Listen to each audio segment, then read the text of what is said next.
Welcome to AI and I'm Dennis Tardon. I'm here back with Elad Inbar, and we're talking robotics from Robotics Lab. Hello, Elad. Hello, Dennis. Thank you for having me. Oh, I'm so glad to have you back again. You know, there is so much that is going on in this industry. It is the birth of it to where robotics are just becoming and getting an opportunity to do it.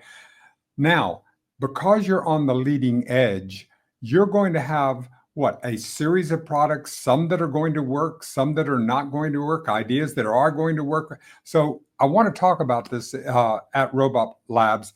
How do you think about this? How do you and your team be able to go through and cycle through these ideas so that then you say, okay, this one will work, even though we need 5 or 6 of them to figure out which one will do it? We're starting with always which problem this robot or software or solution actually solves. If it doesn't solve a problem, then what are we trying to do here? We're trying to push a round peg in a square hole, right? It's not going to work. Yes. We talk to our customers. We try to understand if there is a need, if there is a bottleneck, if there is any kind of like a inefficiency that we can actually help sort out. And then when the answer comes positive, then we go and invest and dig deeper into all of that. Some of that may be industry related. Some of that is cultural. Just give you an example. Just literally this morning, I had a company from Korea that wanted to. They developed a robot that just goes around and it's basically a air purifier on wheels. If I'm trying to simplify it, Sure. And they said they have great success in Korea, in hospitals and so on. And we told them, it's great. I love the idea. I love the concept. But in the US, there is no awareness for this type of solutions. We're not that aware of the importance of air filtration and constant air filtration and so on. We only breathe this stuff all the time. I mean, why we're really? Yeah. No, again, in all our years servicing, hospitals and assisted living facilities and so on, we never got this request. We never heard that as a problem that needs a solution. So Sure. while it might be, that's what I'm saying, it's also culturally, while it might be very, very, needed, right, in Asia because of the cultural perception of that. In the US, I don't see a market for that. So, Exactly. so this is something that goes behind every decision that we make. Is this commercially viable? Is this solving a problem? Right. So now, when you're sitting there with your team, that's the first thing you do. When somebody pitches you an idea with your team, you take it through. You say, first, what problem does it solve? That's your question that you ask them. Yes.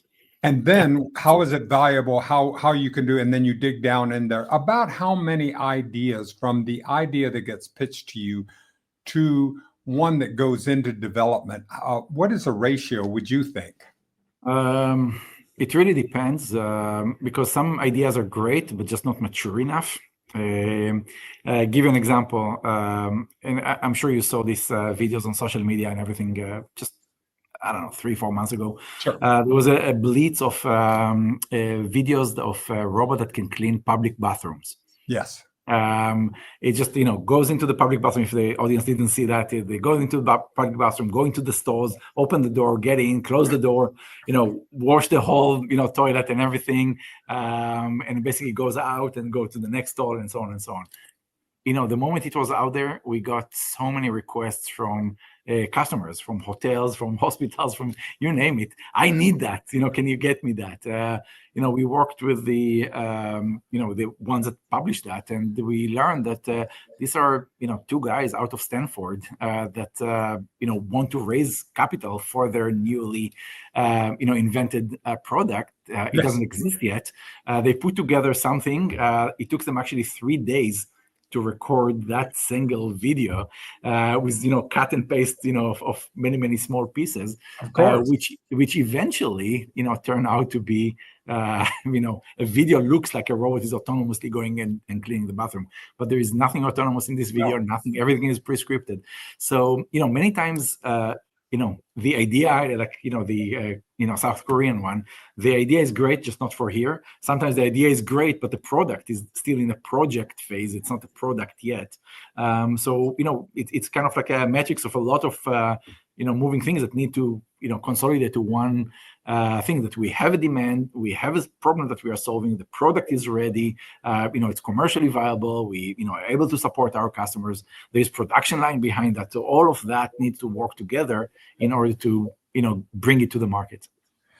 When you see, Elad, when you get this opportunity to be able to see this arc, I mean, how much is technology actually changing the servos, the thoughts, the ability to manipulate? I mean, you were talking about that that bathroom cleaner, and I would say that if you're going to do that, I would want to join with the bathroom designer, so that the bathroom designer would work robotics in it, so that you would actually be able to do it. Wouldn't you have to like reverse engineer with that? We are working with all of them, all the manufacturers as well. We're not trying to reinvent the wheel, reverse engineer or anything like that. We are working, if there is a solution out there that is viable, we'll basically bring it on board. But to your first question about how much software or advancements in software and hardware and everything. Exactly. That was. Thank you for parsing that out. Yeah. So this is this is something that happened constantly. So just to give you a quick example, please. We have one of the cleaning robots just got a new software update, and instead of thinking about a room, right? We imagine a robot going up and down, like covering the entire area. They basically found a better way to slice this area. So because every room has desks and chairs and sofas and whatever, right? So it's never like a clean, empty ballroom, whatever, 50 feet by 50 feet, right? It's always there's something inside. So they came up with a software that basically creates polygons from all of that, and they show that they can actually save 40% of the time, 40% of the water, and everything, just by changing the way that the robot is going about this area. And the reason is, in order to ensure that we have complete coverage, every path has to be overlapped by the next round, right? Because you have to have a little bit, let's say 2 inches, right, of overlap, between runs, right? So eventually you're cleaning more than the entire room, because you clean the overlap here, yes, and then you clean the overlap here and the overlap here and so on. But if you slice it into polygons, what happens is that you're actually lowering the number or the amount of overlaps that you have, because you have contained smaller areas that are overlapped. So just that simple AI solution and everything came back with 40% improvement. Okay, so here's a simple example how software can change existing hardware and make it more efficient. That's wonderful. When we're in geometry, we say, well, when will I ever use it? Here's an example. Perfect example of when you're going to be able to use it. So how much at RobotLabs do you use your time, and you have that keeping up with what other innovations might be out there, so that you can then apply to that? Because you must constantly, with something that is evolving as fast as RobotLabs, you must have to constantly have a voracious input of this. Yeah. So we have a team that is focused on onboarding new products and new software and all the changes that are constantly happening in this market. It's not something that one person can do anymore.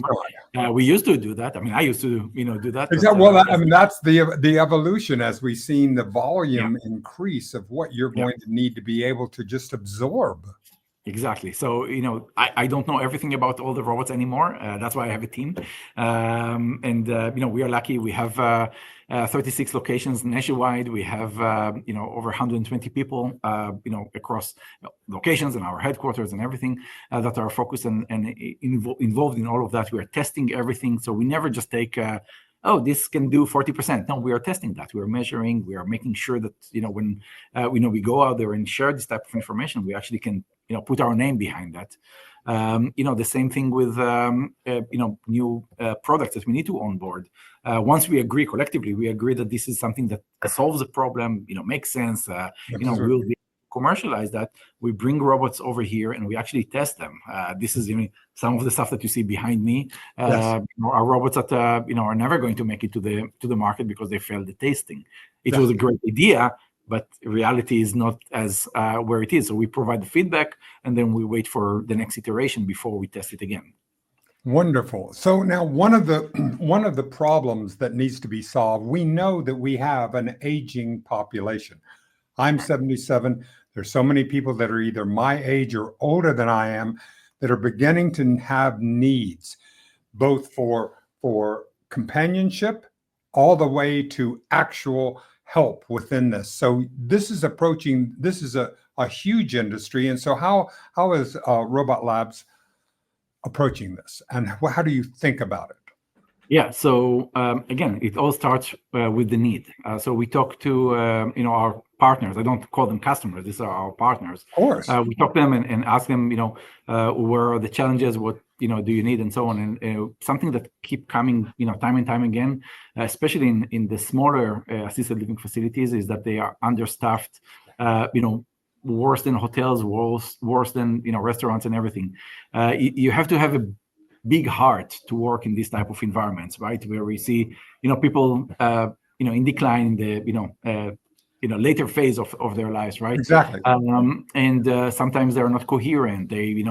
They chase after you with a screwdriver. We Sure. had that. We had Sure. one of our engineers actually was on site, and a guy in a wheelchair went after him. It's like, when you're gone, I'm going to tear down this machine and I'm going to figure out everything that's going on inside. So we have people that are afraid from robots and so on. And Sure. our job is to help them. And what we are hearing is two things.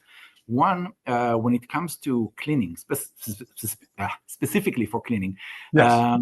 this is especially in the smaller scale facilities, is something that is really, really in high demand, because they have typically just one cleaning person, Yes. and she is responsible for the rooms and the public spaces and the dining room and everything around, and she can't do everything.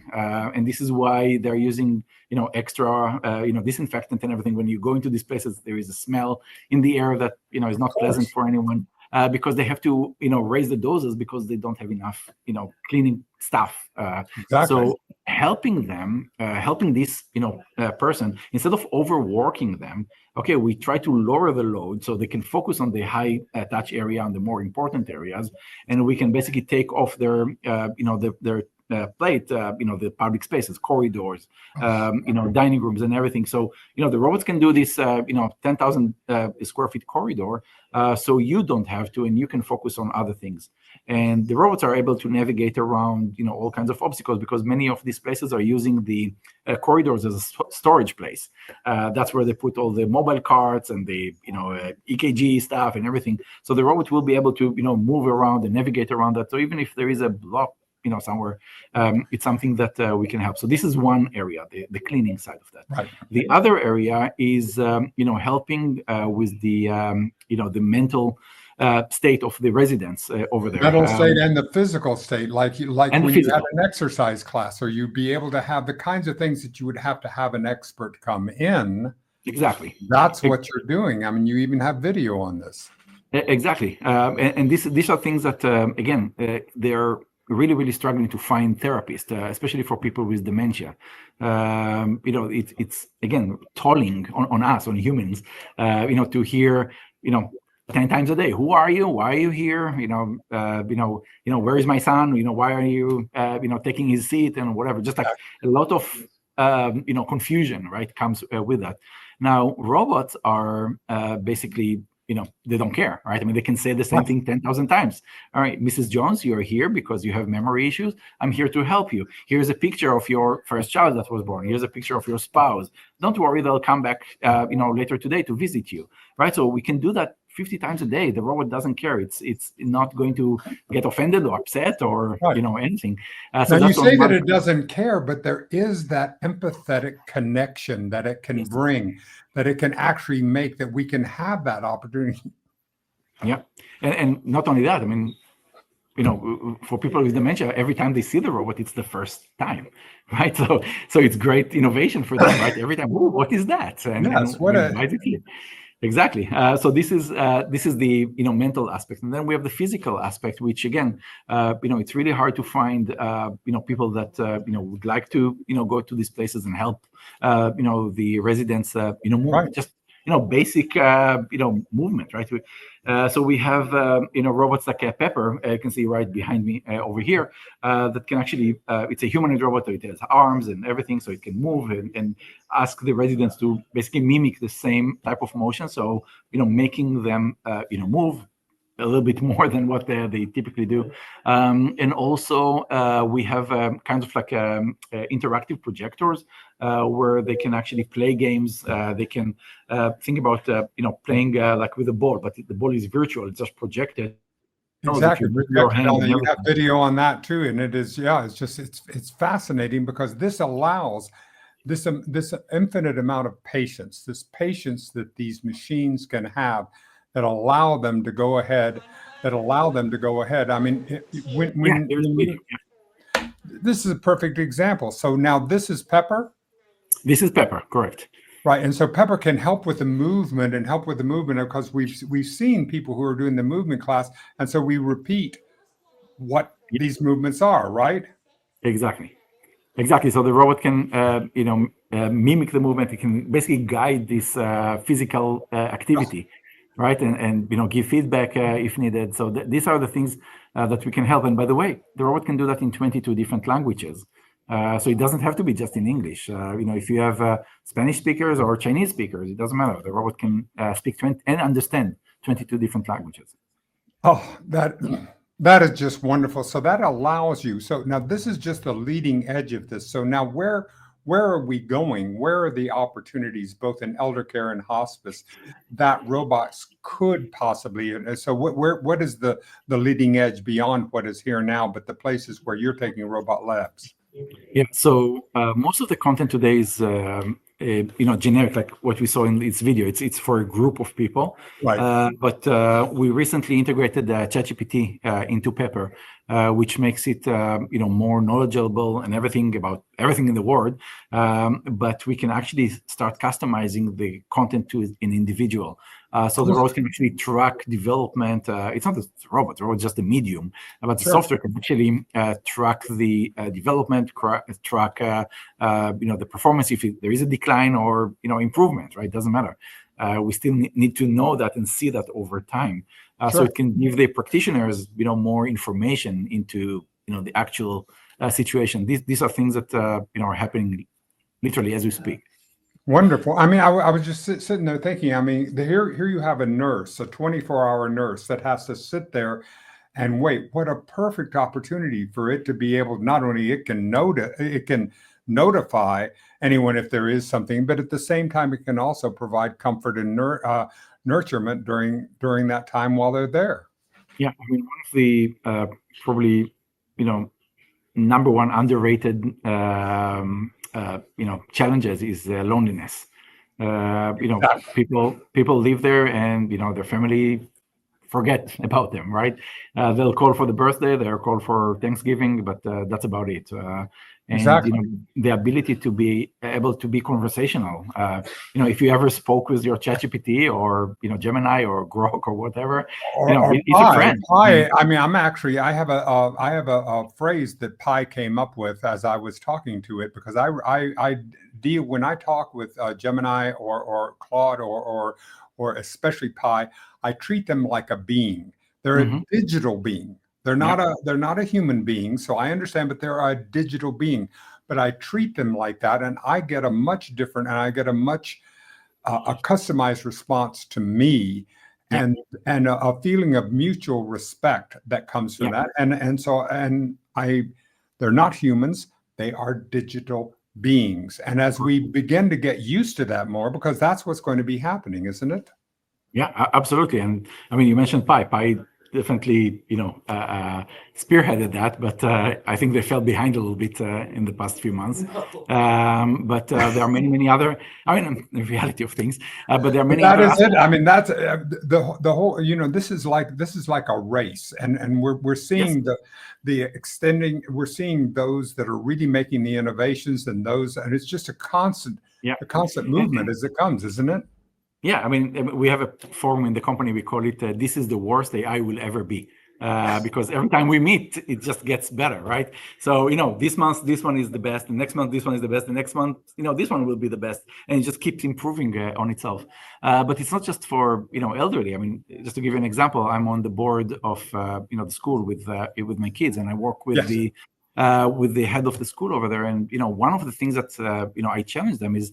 I think my kids, and I have 10-year-old and 7-year-old, I think my kids will have their best friend, when they're, get to, the teenage year and everything, Yep. it will be on their phone. This is their best friend. They know everything. They remember everything. They are talking to them, and they will actually be customized to them. It will be relevant to them because even today, ChatGPT, the paid accounts and all of that, Sure. they offer a memory, what they call context window of 1 million tokens. Now, 1 million tokens, give or take, is equal to around 750 books.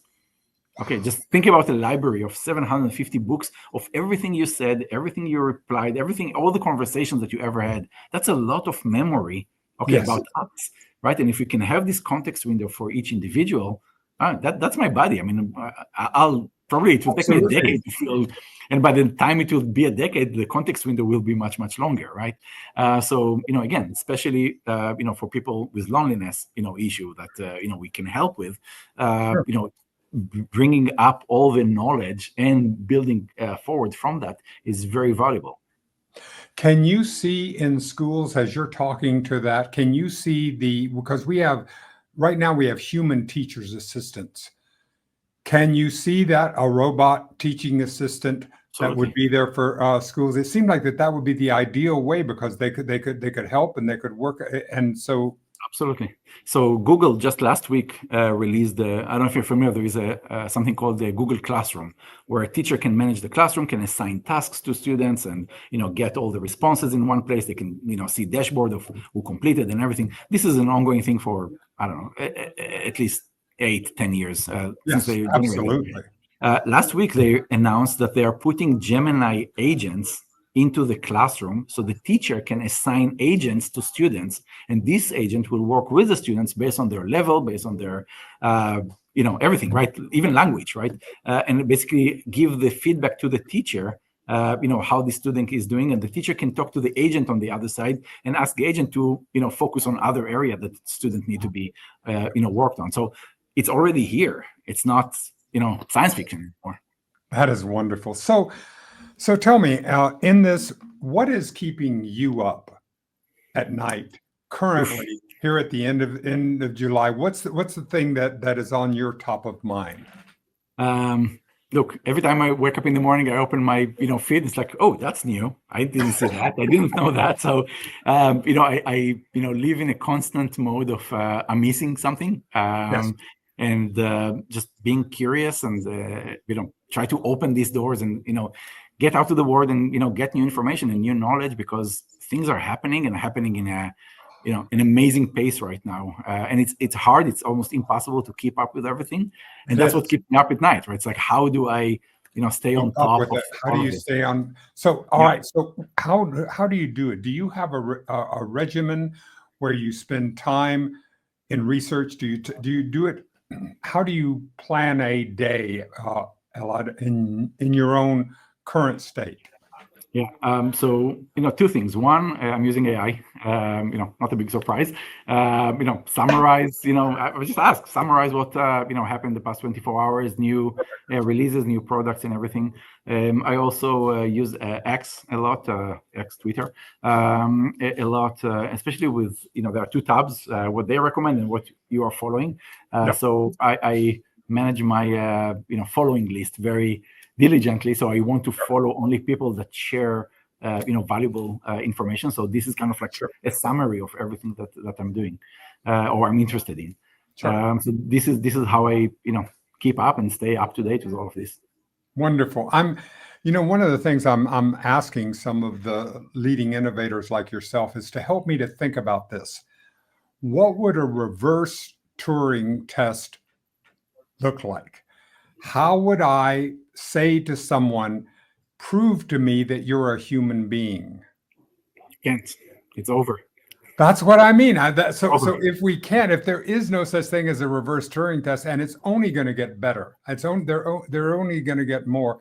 And I love the idea of being able, if we're going to adopt this, to be able to have both a friend and to be able to have an extra opportunity to have extra, my thoughts. Okay, can you we had this conversation before. Could you summarize it for me so that I could then bring me up to speed and then come up to have this conversation and then use my cognitive abilities for being present? So this is what we are doing, constantly. We have, not to promote anyone, but ChatGPT account. I mean, you can have Gemini or whatever. It's all the same. Exactly. But we have an account where we basically let everyone in the team query our entire, database of knowledge. It's product knowledge and marketing materials and you name it.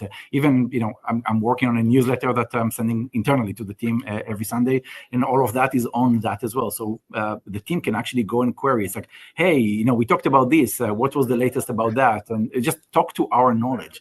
Knowledge is not, I need to search on my Outlook or go to our, SharePoint or whatever, try to figure out information. It's actually something conversational that we can, deduce information from one, to each other and actually come up with a conclusion based on, some information that we collected from all of that. So it's not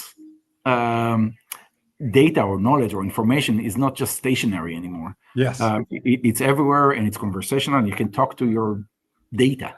Yeah. Well, when you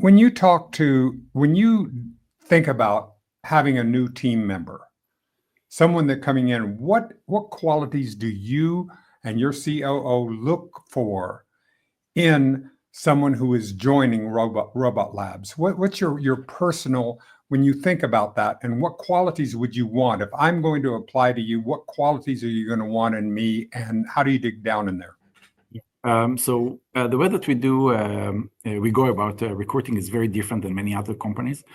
We actually start with a quick, just online interview just to see if there is a, Sure. base, common, thing to actually we can grow from. But then we bring these candidates to what we call a day on the job. We bring them over here for a full day. We give them a task that they never saw. We believe they don't know how to solve. And the important thing is that we observe how they integrate with the team, how much questions they ask, who they ask, how do they go about unknowns. Because in our industry, it's a constant unknown. We have new robots, new software, new everything. So we have to work together to solve it. I'm not the smartest person in the room, but collectively we can be the smartest. So we're looking for that. We're looking obviously for knowledge, experience, and all of that. But if and I'm telling that to everyone, we're not looking for superheroes. If someone just put their Superman cape and fly out there and tell everyone, it's like, don't worry, I'll be back in 2 hours with an answer.